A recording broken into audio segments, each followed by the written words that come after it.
Saul Alinsky writes in The Rules for Radicals, "My aim here is to suggest how to organize for power, how to get it and to use it.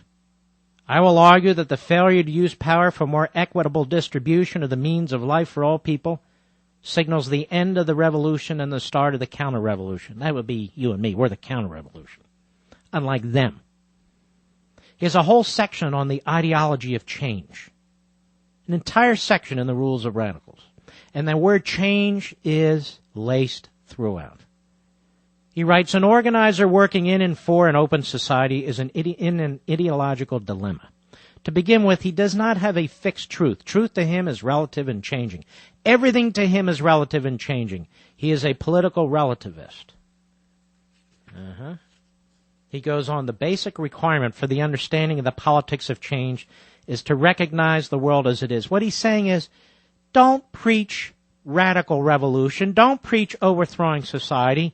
Embrace the middle class. Define the middle class. Teach the middle class to hate its own society. Because once the middle class hates society, society goes under. He understands that. So he says we must first see the world as it is and not as we would like it to be. And his point is, we see it as it is and then we make it as we like it to be. Does that sound familiar to most of you? It does to me. As I paged through this, I found the 11th rule of the ethics of means and ends is that goals must be phrased in general terms like liberty, equality, fraternity, of the common welfare, pursuit of happiness, or bread and peace. And so, as I've said here many, many times over the years, for tyranny, that is, for people who promote tyranny in its various forms, language is critical.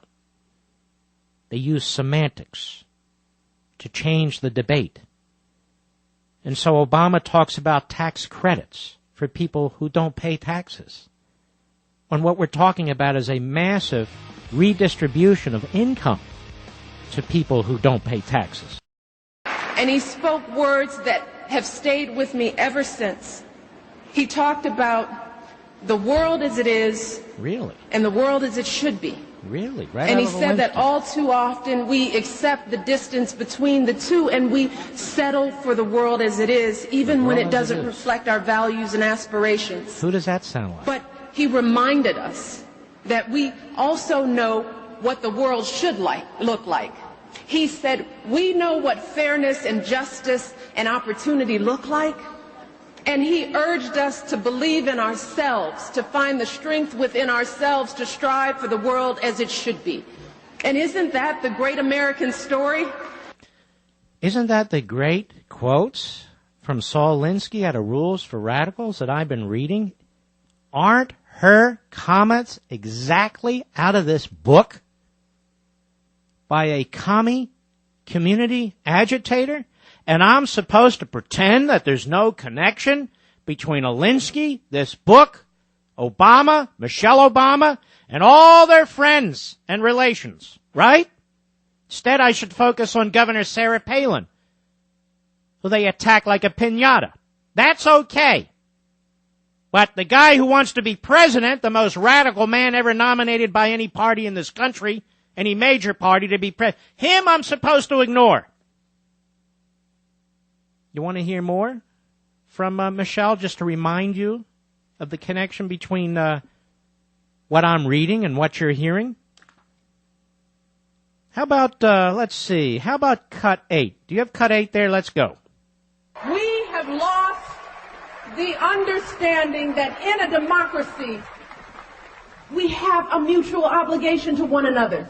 That we cannot measure our greatness in the society by the strongest and richest of us, but we have to measure our greatness by the least of these.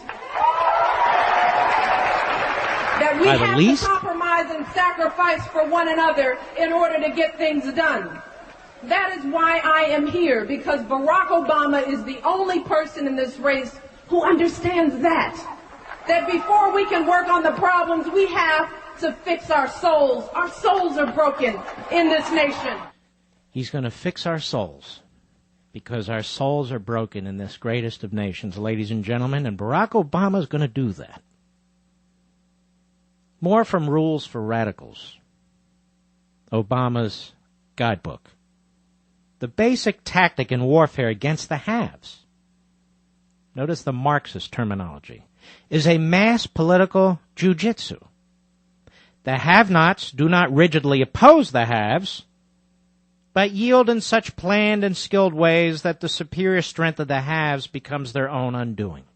For example, since the haves publicly pose as the custodians of responsibility, morality, law, and justice, which are frequently strangers to each other, they can be constantly pushed to live up to their own book of morality and regulations.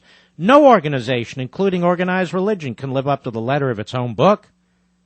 You can club them to death with their book of rules and regulations.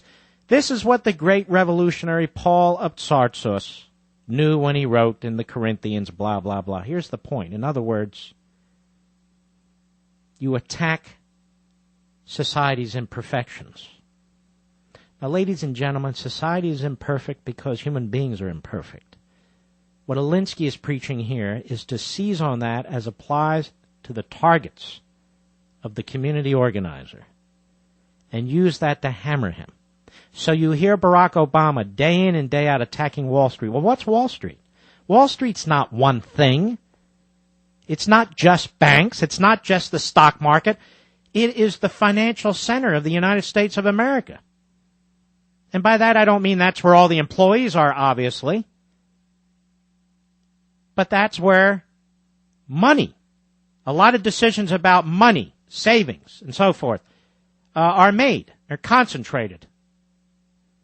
And so when you are attacking Wall Street, for a guy like Alinsky or Obama, you're not attacking individual corrupt companies or individual corrupt executives. You're attacking capitalism. And because capitalism provides for failure, but that's part of capitalism. If everybody was a winner all the time, then the system couldn't work because no system works that way.